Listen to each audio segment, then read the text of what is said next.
Hello दोस्तों, नमस्कार। मैं आपका दोस्त कवि शरद अजमेरा वकील आज लेकर आया हूँ एक नई कहानी जिसका शीर्षक है चक्रव्यूह। ये मेरा प्रयास आपको कैसा लगा कमेंट कर बता दें। वीडियो लाइक और चैनल सब्सक्राइब करें। धन्यवाद। विवेक दफ्तर के काम में व्यस्त था कि अचानक मोबाइल फोन की घंटी बजी। स्क्रीन पर नैना का नाम देखकर उसका दिल खुशी से झूम उठा। नैना विवेक की प्रेमिका थी।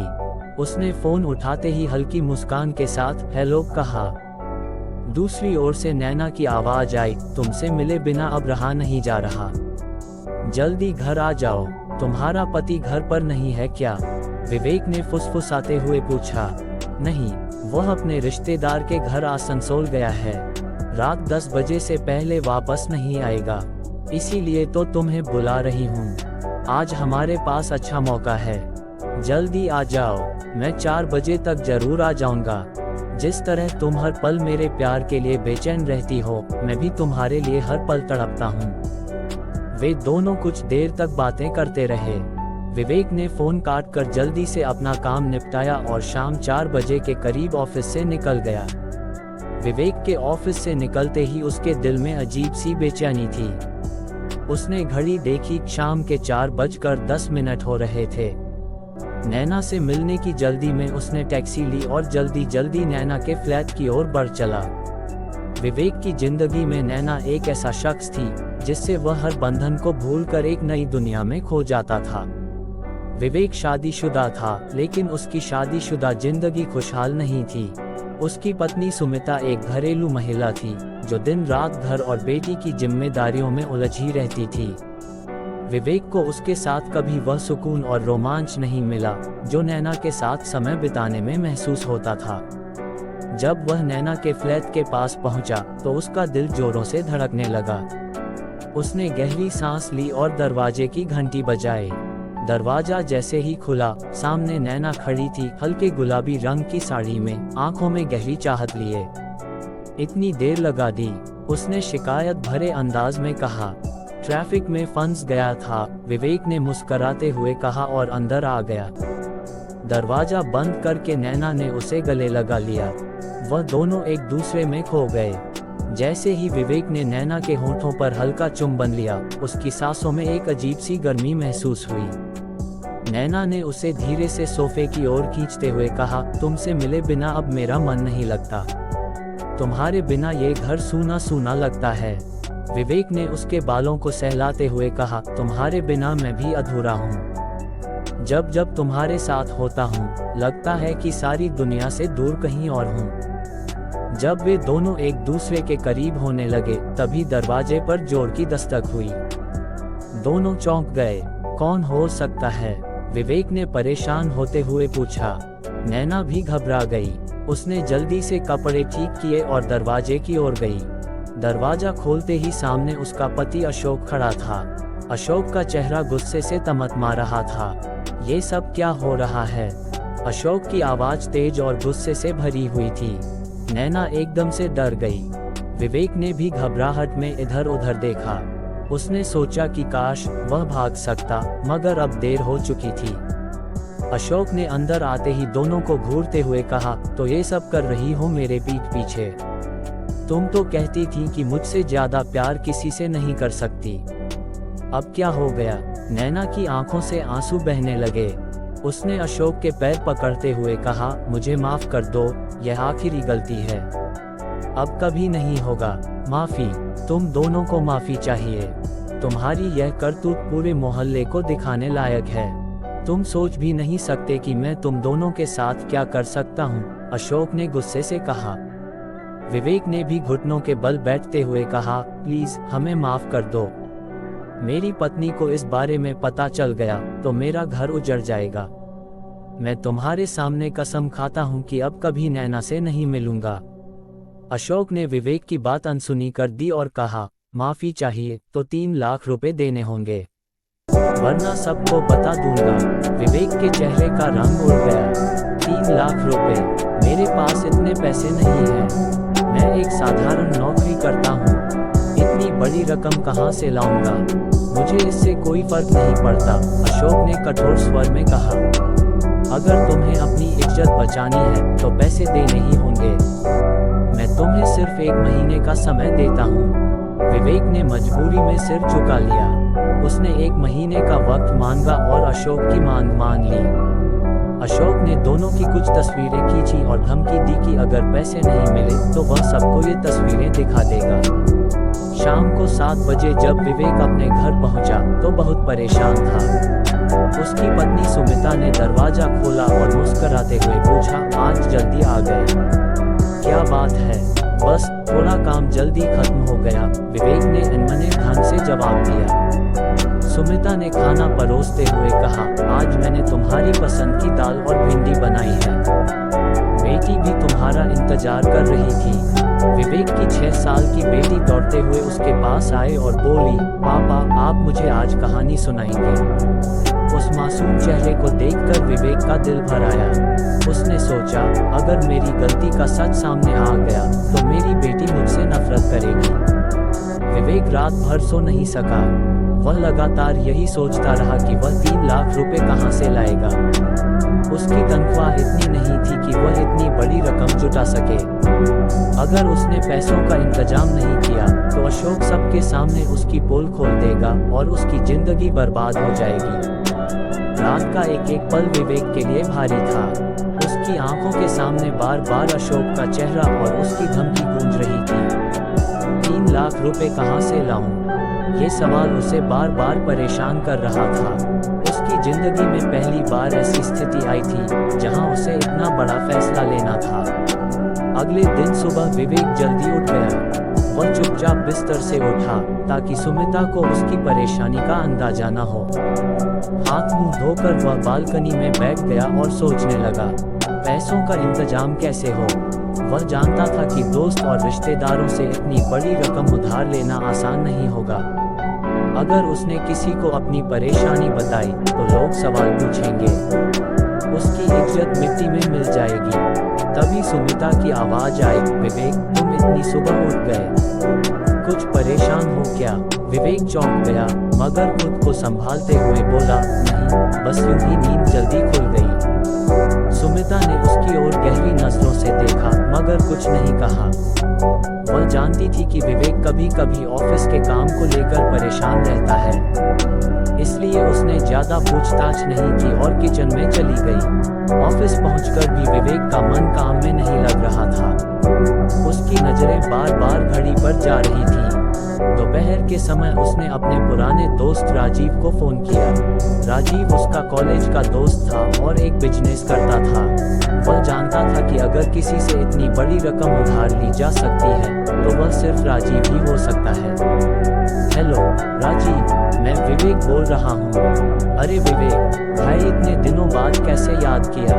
राजीव की आवाज में खुशी थी। हाँ यार, कुछ जरूरी बात करनी थी। मिल सकते हो? जरूर, शाम को मेरे ऑफिस आ जाओ, वहीं बैठकर आराम से बात करेंगे। ठीक है, मैं आ जाऊंगा। विवेक ने राहत की सांस ली। शाम को विवेक राजीव के ऑफिस पहुंचा। वहां पहुंचकर उसने राजीव से अपनी परेशानी बताई मगर असली वजह छिपाई। उसने सिर्फ इतना कहा, मुझे कुछ समय के लिए 3 लाख रुपए की सख्त जरूरत है, मैं तुम्हें 1 साल के भीतर वापस कर दूंगा। राजीव ने थोड़ा सोचा और कहा, देख विवेक, इतनी बड़ी रकम मैं तुझ पर भरोसा करके दे सकता हूँ मगर इसके लिए मुझे अपनी पत्नी से बात करनी पड़ेगी। आखिरकार यह हमारे बिजनेस के पैसे हैं। विवेक ने उसे समझाते हुए कहा, प्लीज, यह मेरा बड़ा आसान होगा, मैं हर महीने थोड़ा थोड़ा करके तुम्हें वापस कर दूंगा। राजीव ने हामी भर दी मगर यह रकम देने के लिए उसने 3 दिन का वक्त मांगा। विवेक के चेहरे पर हल्की राहत आई लेकिन वह पूरी तरह निश्चिंत नहीं हो पाया। उसे डर था कि अगर राजीव ने इन वक्त पर पैसे देने से मना कर दिया तो वह क्या करेगा। उधर नैना भी परेशान थी। अशोक ने उसके साथ सख्ती बरतनी शुरू कर दी थी। उसने नैना से साफ कह दिया था कि अगर वह पैसे देने में नाकाम रहती है तो उसे घर से निकाल दिया जाएगा। नैना ने विवेक को फोन करके कहा, विवेक, अशोक का बर्ताव दिन ब दिन खराब होता जा रहा है, मुझे डर लग रहा है कि वह सबको हमारे बारे में बता देगा। तुमने पैसों का इंतजाम किया? हाँ, कोशिश कर रहा हूँ, 3 दिन में रकम मिल जाएगी। विवेक ने उसे तसल्ली देते हुए कहा, बस जल्दी करो, मैं अब और सहन नहीं कर सकती। विवेक ने उसे समझाया, तुम घबराओ मत, मैं कुछ भी करके पैसों का इंतजाम कर लूंगा, बस थोड़ा वक्त बीता। 3 दिन बाद विवेक राजीव के ऑफिस पहुंचा। राजीव ने उससे कहा, देख, मैंने तेरे लिए पैसों का इंतजाम कर दिया है, मगर एक शर्त है, मुझे ये रकम ब्याज समेत वापस चाहिए। विवेक के पास कोई विकल्प नहीं था। उसने सिर हिलाते हुए कहा, ठीक है, मैं हर महीने थोड़ा थोड़ा करके वापस कर दूंगा। पैसे लेकर जब वह अशोक के घर पहुंचा तो उसकी हालत खराब थी। जैसे ही उसने अशोक को पैसे दिए, अशोक ने तिरस्कार भरे लहजे में कहा, अब तुम दोनों का भला इसी में है कि एक दूसरे से दूर रहो। अगर दोबारा ऐसी गलती की तो अगली बार मैं माफ नहीं करूंगा। विवेक ने सिर झुकाकर हामी भर दी। पैसे लेकर अशोक ने उन्हें जाने दिया। विवेक और नैना दोनों ने राहत की सांस ली, मगर उनके दिलों में डर अब भी था। उन्हें पता था कि अशोक ने भले ही इस बार माफ कर दिया हो, लेकिन वह कभी भी उनका भांडा फोड़ सकता है। घर लौटते वक्त विवेक पूरी तरह थक चुका था। सुमिता ने उसका हाल देखकर पूछा, सब ठीक तो है ना? तुम कुछ परेशान लग रहे हो। हाँ, सब ठीक है, विवेक ने उसे टालते हुए कहा। लेकिन सुमिता को शक होने लगा।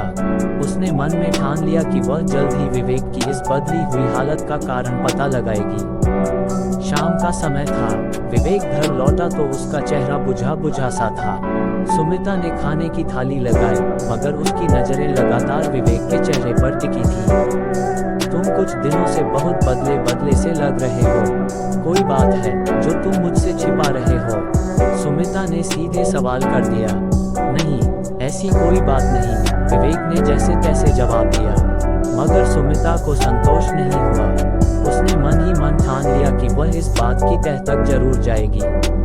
अगले दिन विवेक जैसे ही ऑफिस जाने के लिए निकला, सुमिता ने तय किया कि वह उसका पीछा करेगी। वह चुपचाप थोड़ी दूरी से विवेक के पीछे पीछे चलने लगी। विवेक ऑफिस पहुंचा, मगर काम में उसका मन नहीं लगा। लंच के बाद वह अशोक से मिलने के लिए निकला। ये सब देख सुमिता का शक और गहरा हो गया। आखिर विवेक किससे मिलने जा रहा है? सुमिता ने खुद से सवाल किया। अशोक ने पैसे लेने के बाद भी चैन नहीं पाया था। उसने फिर से ब्लैकमेल करने की ठानी। जैसे ही विवेक अशोक के घर पहुंचा, अशोक ने चिढ़ाते हुए कहा, क्या सोचा था, पैसे देकर पीछा छुड़ा लोगे? अब तो मुझे और भी फायदा दिख रहा है। अगर तुम मुझे हर महीने 50,000 रुपए नहीं दोगे तो मैं वह फोटो सबको दिखा दूंगा। विवेक के चेहरे का रंग उड़ गया। उसने गिड़गिड़ाते हुए कहा, प्लीज मुझे बख्श दो, मैं पहले ही बुरी तरह फंसा हुआ हूँ। मुझे तुम्हारी हालत से कोई मतलब नहीं, मैं सिर्फ पैसे चाहता हूँ, अशोक ने ठहाका लगाते हुए कहा। सुमिता थोड़ी दूर खड़ी यह सब देख और सुन रही थी। उसकी आंखों में गुस्सा और दिल में दर्द था। उसे विश्वास नहीं हो रहा था कि विवेक उसकी पीठ पीछे इतना बड़ा खेल खेल रहा है। जब विवेक अशोक से बात करके बाहर निकला तो अचानक उसके सामने एक अधेड़ उम्र का व्यक्ति आकर खड़ा हो गया। उसने विवेक को रुकने का इशारा किया और कहा, तुम मुझे नहीं जानते, मगर मैं तुम्हारी पूरी कहानी जानता हूँ। अगर तुम्हें इस मुसीबत से बाहर निकलना है तो मेरी बात सुनो। विवेक हैरानी से उसे देखने लगा। तुम कौन हो? उसने आशंका भरी आवाज में पूछा। मेरा नाम दिनेश है, मैं अशोक का पुराना जानकार हूँ। वह पहले भी कई लोगों को इसी तरह फंसा चुका है। अगर तुम चाहो तो मैं तुम्हारी मदद कर सकता हूँ। विवेक उलझन में था। उसने पूछा, तुम्हें क्या फायदा होगा? फायदा बाद में देखूंगा, पहले तुम्हें इस मुसीबत से बाहर निकालना जरूरी है, दिनेश ने गंभीरता से कहा। सुमिता ने ये सब अपनी आंखों से देखा और सुन लिया। अब वह फैसला कर चुकी थी कि वह विवेक से खुलकर बात करेगी। रात को जब विवेक घर पहुंचा तो सुमिता ने बिना किसी भूमिका के सीधा सवाल किया, विवेक, तुम मुझसे क्या छिपा रहे हो? मुझे सब कुछ पता चल चुका है। विवेक चौंक गया। उसने डरते हुए कहा, तुम क्या कह रही हो? मैं अशोक से तुम्हारी मुलाकात के बारे में जान चुकी हूँ। मैंने सब देखा और सुना है, सुमिता ने गुस्से में कहा। अब विवेक के पास सच्चाई बताने के अलावा कोई चारा नहीं था। उसने सारी बात सुमिता को बता दी। सुमिता की आंखों में आंसू आ गए। उसने गहरी सांस लेते हुए कहा, तुमने मुझसे इतनी बड़ी बात छिपाई। मैं डर गया था, मुझे लगा था कि तुम मुझे छोड़ दोगी, विवेक ने गिड़गिड़ाते हुए कहा। सुमिता ने खुद को संभाला और कहा, अब जो हुआ सो हुआ। हमें मिलकर इस समस्या का हल निकालना होगा। मुझे लगता है कि उस दिनेश नाम के व्यक्ति की बात पर भरोसा करना चाहिए। विवेक ने सहमति में सिर हिलाया। क्या दिनेश सचमुच उनकी मदद करेगा या उसके पीछे भी कोई चाल है? रात गहरी होती जा रही थी। विवेक, सुमिता और दिनेश तीनों एक गुप्त योजना बनाने में लगे थे। अशोक की ब्लैकमेलिंग से विवेक को आजाद कराना अब जरूरी हो गया था। दिनेश ने कहा, अशोक को फंसाने का एक ही तरीका है, उसके ही हथकंडों का इस्तेमाल करना। हमें सबूत चाहिए ताकि हम उसे हमेशा के लिए काबू में रख सकें। कैसे? सुमिता ने पूछा। अशोक के पास बहुत से ऐसे वीडियो और फोटो हैं जिनसे वह कई लोगों को ब्लैकमेल कर रहा है। हमें उसका फोन और लैपटॉप हाथ लगाना होगा, दिनेश ने समझाया। योजना का पहला कदम अगले दिन विवेक ने अशोक को फोन किया। उसने कहा, तुम जो पैसे मांग रहे हो मैं देने को तैयार हूँ, लेकिन ये बात कहीं और नहीं हो सकती। मुझे डर है कि कोई हमें देख लेगा। अशोक लालच में आ गया और उसने मिलने की जगह तय कर दी। दिनेश ने सुमिता से कहा, तुम्हें भी इस काम में शामिल होना होगा। अशोक को भरोसा दिलाने के लिए जरूरी है कि हम उसे महसूस कराएं कि वह जीत चुका है। सुमिता तैयार हो गई। फंसा अशोक मुलाकात की जगह सुनसान थी। अशोक वहां पहले से मौजूद था। उसने विवेक से कहा, पैसे लाए हो? हाँ, लेकिन पहले तुम्हें एक बात माननी होगी, विवेक ने कहा। क्या बात? अशोक चिढ़कर बोला, तुम्हें सुमिता से माफी मांगनी होगी। अशोक हंसने लगा, तुम्हारा दिमाग खराब हो गया है क्या? मैं ब्लैकमेल कर रहा हूँ, तुमसे माफी मांगने नहीं आया हूँ। उसी समय दिनेश ने इशारा किया और छुपे हुए पुलिसकर्मी वहां आ गए। यह क्या है? अशोक बौखला गया। ये तुम्हारे हर गलत काम का अंत है, दिनेश ने कहा। तुम्हारे पास जो वीडियो और फोटो हैं, वे सब अब पुलिस के कब्जे में जाएंगे। तुम जितने लोगों को ब्लैकमेल कर रहे थे, वे सब अब आजाद होंगे। सत्य की जीत। अशोक को पुलिस ने गिरफ्तार कर लिया। उसका फोन और लैपटॉप जब्त कर लिया गया, जिसमें कई सबूत मिले। विवेक और सुमिता की जिंदगी में आया तूफान आखिरकार थम गया। दिनेश ने कहा, मेरा मकसद पूरा हो गया, अब मैं अपनी जिंदगी में लौट रहा हूँ। उम्मीद है कि तुम दोनों भविष्य में सतर्क रहोगे। विवेक ने दिनेश को धन्यवाद कहा। सुमिता ने विवेक से कहा, जो हुआ वह एक सबक था, अब हमें एक नई शुरुआत करनी होगी। विवेक ने सुमिता को गले लगाते हुए कहा, तुम्हारे बिना मैं कुछ भी नहीं हूँ।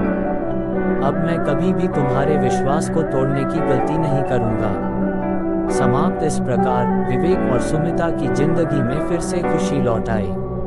अशोक जेल में सजा काटने लगा और दिनेश अपने रास्ते चला गया। वीडियो लाइक और चैनल सब्सक्राइब करें और शेयर करें। धन्यवाद।